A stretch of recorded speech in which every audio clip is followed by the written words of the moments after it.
जल्दी से पहले कुछ पॉइंट्स आपको बताता हूँ कि बेसिक ऑपरेशंस ऑफ सिग्नल्स का मतलब क्या होता है। देखो आपके पास आगे चल के क्या होगा, या तो एक कंटिन्यूस टाइम सिग्नल दिया रहेगा या तो एक डिस्क्रीट टाइम सिग्नल दिया रहेगा। जब भी एक कंटिन्यूस टाइम सिग्नल दिया रहेगा आपके पास, तो कभी कभी उसमें आपको क्या करना पड़ेगा, कभी कभी उस सिग्नल में टाइम शिफ्टिंग करनी पड़ेगी, मतलब टाइम डोमेन में उस सिग्नल को आपको लेफ्ट या राइट शिफ्ट करना पड़ेगा। कभी कभी उस सिग्नल का आपको रिवर्सल लेना पड़ेगा, मतलब वर्टिकल एक्सिस के अबाउट आपको उसका रिवर्सल लेना पड़ सकता है। कभी कभी क्या करना पड़ेगा, आपको उसके टाइम एक्सिस की स्केलिंग करनी पड़ेगी। तो ये कुछ पॉपुलर ऑपरेशंस होते हैं जो आपको करने पड़ते हैं। आपने ध्यान दिया होगा कि मैंने तीनों बार टाइम वर्ड का यूज़ किया। मैंने बोल रहा टाइम में शिफ्टिंग करोगे, टाइम में स्केलिंग करोगे और टाइम में रिवर्सल करोगे। साथ के साथ कभी कभी क्या होता है कि एम्पलीट्यूड की भी आपको शिफ्टिंग करनी पड़ती है, एम्पलीट्यूड का भी रिवर्सल करना पड़ता है और एम्पलीट्यूड की भी स्केलिंग करनी पड़ती है। तो जनरली ये तीन मेजर अपने पास ऑपरेशंस होते हैं, एम्पलीट्यूड शिफ्टिंग, एम्पलीट्यूड स्केलिंग और amplitude reversal, as well as time shifting, time scaling और टाइम रिवर्सल। सेम चीज आपको दोनों केसेस में करनी आनी चाहिए, कंटिन्यूस टाइम सिग्नल के लिए और डिस्क्रीट टाइम सिग्नल के लिए। तो एक बार मुझे कमेंट सेक्शन में आप बस ये कंफर्म कर दो यार, मैं आपसे एक दो तीन पॉइंट्स पूछता हूँ कि अगर मैं आपसे बात करूँ, अगर मैं आपसे बोलूँ कि मुझे स्केलिंग चाहिए, मुझे शिफ्टिंग चाहिए, मुझे रिवर्सल चाहिए, तो आपके दिमाग में क्या आना चाहिए कि क्या सिर्फ टाइम में कर सकते हैं या एम्पलीट्यूड में कर सकते हैं या दोनों में कर सकते हैं। So very quickly let me know in the comment section. जल्दी से मुझे बताइए कि हम लोग ये जो ऑपरेशंस की बात कर रहे हैं ये आप कहाँ करना पसंद करोगे, एम्पलीट्यूड में करना पसंद करेंगे आप बेसिकली टाइम में करना पसंद करेंगे, इन दोनों में से कौन से पैरामीटर्स पे करना पसंद करेंगे। तो I think the answer should be in both the parameters, we want to do this and we want to understand in both the parameters. ठीक है, चलो अब आते हैं तो बेसिक ऑपरेशंस में मैं आपको समझा देता हूँ। देखिए जरा, बेसिक ऑपरेशंस बहुत सिंपल होते हैं। एक तो होता है आपका टाइम एक्सिस, ठीक है, और एक आपका होता है एम्पलीट्यूड एक्सिस, एक आपका होता है एम्पलीट्यूड एक्सिस। तो मैं बहुत सारे शॉर्टकट्स आपको बताऊंगा, बहुत सारी टेक्निक्स बताऊंगा, बस सुनते जाना, उसका एप्लीकेशन करते जाओ। जो आपका टाइम एक्सिस होता है वहां पे भी आपको क्या क्या करना आना चाहिए, टाइम शिफ्टिंग। अब देखो यहाँ पे मैं शिफ्टिंग लिख रहा हूँ बाय डिफॉल्ट, क्योंकि टाइम एक्सिस मैंने ऊपर लिख दिया तो ये टाइम शिफ्टिंग की बात हो रही है। टाइम स्केलिंग, और आपको करना आना चाहिए time reversal. At the same time आपको एम्पलीट्यूड में भी यही तीनों चीजें करनी आनी चाहिए, एम्पलीट्यूड शिफ्टिंग, एम्पलीट्यूड स्केलिंग,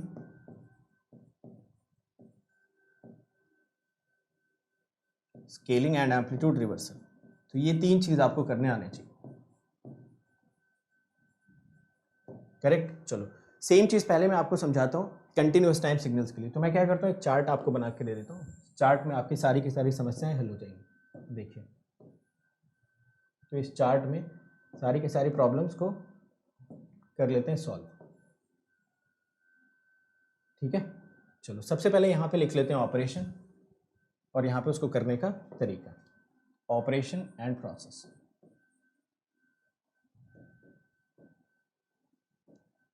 तो यहाँ पे सबसे पहले लिखते हैं operation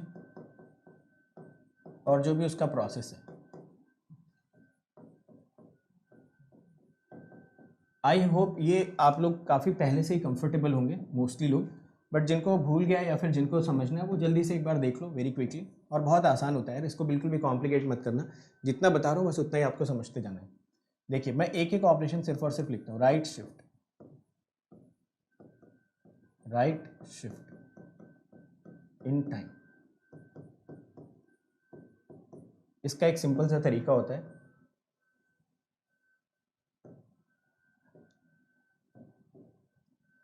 x of T minus T not, ठीक है। मतलब अगर कभी भी आपको x of T minus T not करना है तो आप राइट शिफ्ट करेंगे, या राइट शिफ्ट करना है तो x of T minus T not करेंगे। तो मैं बोथ साइडेड एरो लगा दे रहा हूँ, तो मैं लेफ्ट शिफ्टिंग की बात ही नहीं कर रहा हूँ, वो हमको याद ही नहीं करना है। एक ही याद करते हैं, दूसरा अपने आप याद होता चला जाएगा, समझ गए। चलो अब आते हैं नेक्स्ट पे, सेकेंड पे आते हैं, which is your time reversal.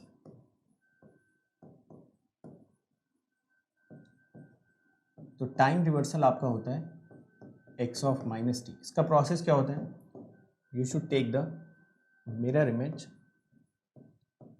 Image with respect to vertical axis. Vertical axis का मतलब होता है एम्पलीट्यूड एक्सिस, तो जनरली मैं इसको लिख देता हूँ वर्टिकल एक्सिस, है ना सिंपल, ठीक है। तो बहुत ही आसान है ये भी। आपने राइट शिफ्ट इन टाइम करने का पूछा, तो मैंने x of T minus T not बता दिया, बोथ साइडेड एरो लगा दिया। टाइम रिवर्सल का मतलब एक्स ऑफ माइनस टी कर दो, एक्स ऑफ माइनस टी का मतलब टाइम रिवर्सल कर दो। प्रोसेस मैंने आपको दोबारा समझा दिया। एक तीसरा पॉइंट आता है आपका टाइम स्केलिंग। तो बस ये टेबल आप याद रखो, सिंपल है बहुत, इसमें ज़्यादा चीज़ें को कॉम्प्लिकेट नहीं करते हैं। टाइम स्केलिंग, देखो टाइम स्केलिंग में आपको क्या करना होता है, एक्स ऑफ ए टी, इसका मतलब क्या होता है, divide time axis by A, divide time axis by small, खत्म हो गया। ये है आपका प्रोसेस। तो जो आपने यहाँ पे ऑपरेशंस लिखे वो आपने राइट शिफ्ट इन टाइम का लिख दिया, टाइम रिवर्सल का लिख दिया, टाइम स्केलिंग का लिख दिया। तीनों चीज़ें आपको बहुत आसानी से समझ में आ गई होंगी।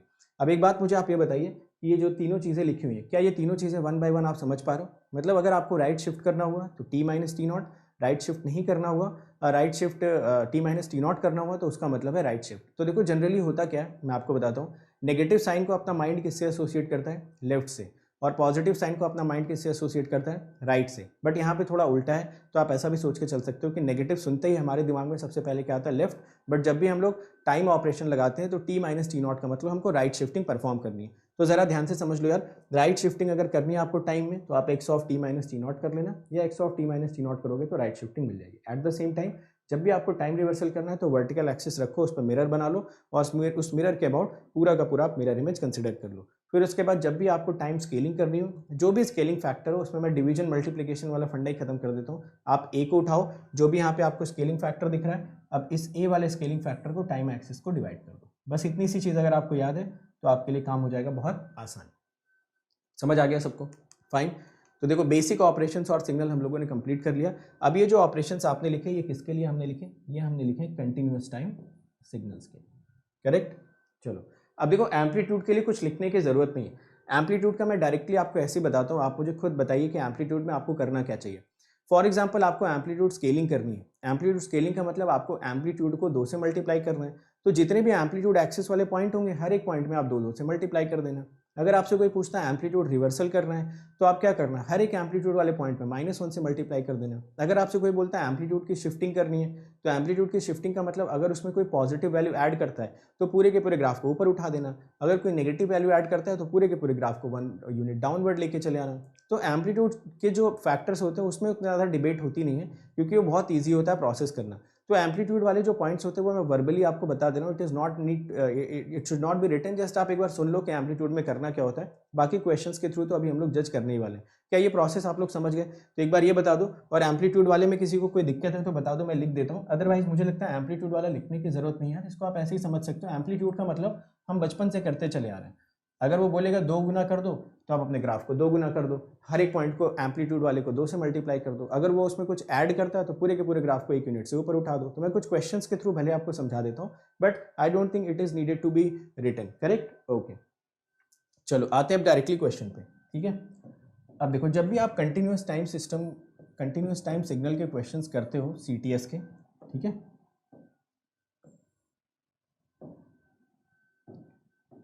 तो हमेशा आपको मल्टीपल ऑपरेशंस को प्रोसेस करना आना चाहिए। मल्टीपल ऑपरेशन प्रोसेसिंग, देखिए होता क्या मल्टीपल ऑपरेशन प्रोसेसिंग में, मैं आपको बहुत आसान भाषा में समझाता हूँ, ये बहुत ध्यान से सुन लेना है, ये इसमें बहुत ज़्यादा कन्फ्यूजन होता है। सपोज आपको कुछ ऐसा क्वेश्चन दिया गया, ठीक है, और बोलता है कि इसकी प्लॉटिंग करनी। ध्यान से सुनना मेरी बात, मैं बहुत आसानी से आपको समझा रहा हूँ, इसमें बिल्कुल कॉम्प्लिकेट मत करना, बिल्कुल कॉम्प्लिकेट नहीं करना है। तो आपको देखो हमेशा एक ऑर्डर दिमाग में बना के रखना है। ऑर्डर मैं आपको बताता हूँ, time shifting followed by time reversal, sorry followed by time scaling followed by time reversal,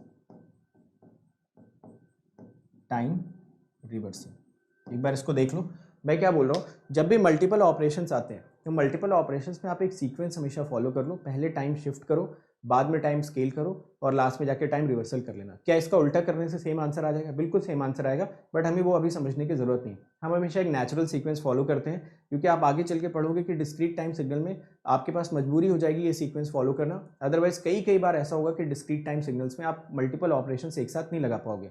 तो मेरे कहने का मतलब है सिर्फ और सिर्फ इतना कि आप जब भी ये ऑपरेशन यूज़ करें तो ये वाला एक सीक्वेंस हमेशा याद रख के चलो कि पहले शिफ्ट कर लेंगे यार, बाद में स्केल कर लेंगे, फिर रिवर्सल कर लेंगे। ठीक, तो बहुत ही सिंपल है। अब देखो इसको प्रोसेस आप कैसे करोगे वो भी मैं आपको समझा देता हूँ, उसमें भी बड़ी दिक्कत होती है समझने में, तो वो देखिए आप कितनी आसानी से समझ पाओगे। ये देखिए एक्स ऑफ टी से टाइम शिफ्टिंग करनी, जो भी ऑपरेशन करो आप अपने वेरिएबल को हमेशा होल्ड करके रखो। ये टी को आपने होल्ड करके रखा हुआ है, मतलब अगर आप इसमें टाइम शिफ्टिंग करने जा रहे हो तो आपने यहाँ पे टी प्लस बी कर दी। अब अगले वाले स्टेप में बहुत सारे लोगों को कन्फ्यूजन होती है, तो वो कन्फ्यूजन मैं दूर करता हूँ। आपको जहाँ पे भी टी दिखे ना, इस टी को हमेशा होल्ड करके रखो, इसको छोड़ना ही नहीं, टी को छोड़ना ही नहीं है। और हमेशा एक बात दिमाग में रखनी है कि जो भी ऑपरेशन होगा वो टी पे होगा। जैसे कि यहाँ पे तो मैंने बोल दिया कि चलो ठीक है टाइम शिफ्ट कर लेना, पहले सुनना मेरी बात, फिर अगला क्वेश्चन आप बताएंगे। यहाँ पे मैंने टाइम शिफ्ट कर दिया, तो ये तो सब लोगों ने बहुत आसानी से समझ लिया कि चलो यार टी को टी प्लस बी कर देते हैं। इसके बाद अगर मैं लिख के दूंगा कि मुझे टाइम स्केलिंग करवानी है ए से, तो यहाँ पे बहुत सारे लोगों को दिक्कत होती है, टाइम स्केलिंग बाय ए फैक्टर ए। तो यहाँ से जनरली दो आंसर देखने को मिलते हैं। अब मेरी बात, इन दोनों बातों में आप ध्यान से सुनेंगे। जनरली कुछ लोग आंसर दे देंगे कि सर स्केलिंग करना है तो ये कर लो, आप टाइम स्केलिंग बोल रहे हो तो हमने टाइम स्केलिंग कर दिया, बट ये तरीका गलत होता है। इसको टाइम स्केलिंग नहीं बोला जाता। टाइम स्केलिंग होता है कि जो भी आपका इंडिपेंडेंट वेरिएबल है हमेशा आप उसी वेरिएबल में शिफ्टिंग करते हो, क्योंकि जो प्रोसेसेस आप डेवलप करते हो ना, जो ये आप टेबल बना रहे हो, ये टेबल आप यही सोच के बनाते हो या यही मान के बनाते हो कि जब भी हमारा ऑपरेशन होगा वो ऑपरेशन इंडिपेंडेंट वेरिएबल या टी में होना चाहिए। तो मैंने एक सिंपल सा तरीका आपको बताया कि इस टी को आप होल्ड करके रखो। आपने इस टी को होल्ड करके रखा हुआ, आपसे मैंने बोला ए से स्केलिंग करनी है, तो आपको कहीं जाने की जरूरत नहीं, बस इस टी को देखो और इस टी को ए टी प्लस बी से रिप्लेस कर दो। Everyone is understanding this point? कितने लोगों को ये पॉइंट समझ में आ गया कि मैं क्या बताने की कोशिश कर रहा हूँ? अब आगे भी किसको होल्ड करके रखोगे? आगे भी आपको टी को ही होल्ड करके रखना है। तो ये वाला जो तरीका है ये बिल्कुल गलत है, ये तरीका बिल्कुल सही। पहले तो ये तरीका समझो, फिर हम लोग आते हैं इसके सीक्वेंसिंग वगैरह पे और देखते हैं ऑपरेशंस में क्या क्या चीजें हो सकती हैं। Correct? Everyone is fine with this? Okay, बताते जाओ और जल्दी जल्दी एक्नॉलेज करते जाओ। एक्नॉलेजमेंट इज़ वेरी इंपॉर्टेंट, तो सब लोग जल्दी से एक्नॉलेज करते जाइए। अगर सभी लोग एक्नॉलेज कर पा रहे हैं तो हम लोग आगे चलते हैं। देखो समझो इस बात को, सिग्नल सिस्टम यहाँ पे हमको प्रोसेस डेवलप करना है। अगले 8 दिन में we should be having a application point of view for every question that is coming in the exam. Fine, तो अपना एप्लीकेशन वाला पार्टनर इतना स्ट्रॉन्ग कर लेना अगले 8 दिनों में कि सिग्नल के सारे क्वेश्चन हमसे लगने चाहिए। तो पूरा का पूरा फोकस इस टाइम पे ना आपका एप्लीकेशन पे होना चाहिए कि मैं क्या क्या बताना चाह रहा हूँ। चलो ये पॉइंट सबको समझ में आया? ठीक, चलिए तो अब मैं फटाफट आपसे सीक्वेंसिंग पूछता हूँ x of minus a t plus b की। ठीक है, तो अब इसकी सीक्वेंसिंग बनाते हैं विदाउट वेस्टिंग टाइम। तो मैंने तो आपको एक जो डिबेट थी वो ख़त्म करी। देखो ये टी दिख रहा था, मुझे जाना था टाइम शिफ्टिंग करने के लिए, मैंने इसको होल्ड कर लिया। जो भी करना है इसी में करना है। तो आपने यहाँ से लिखा, आपने यहाँ से लिखा x of t plus b. Fine, फिर मुझे जाना था टाइम रिवर्सल के लिए, आपने किसको होल्ड कर लिया? इसको। आपने इसको लिखा x of a t plus b. फिर अभी किसको होल्ड करने वाले हो आप? इसी टी को। और आपको टाइम रिवर्सल करना है, तो टाइम रिवर्सल आपको यहाँ से क्या मिल जाएगा यार? Very simple, x of minus a t plus b. ये होता है आपका तरीका, या ये होता है आपकी सीक्वेंसिंग। अब बस मुझे आप बता दो ग्राफ के साथ साथ क्या क्या होगा।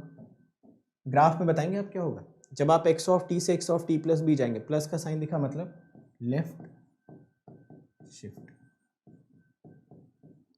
Bye B. यहां से यहां जाने में टाइम एक्सेस डिवीजन बाय ए। ठीक है, यहाँ पे भी आपने इस टी को तो होल्ड करके रखा ही हुआ था। इसके बाद यहाँ पे mirror image about vertical axis, about vertical axis.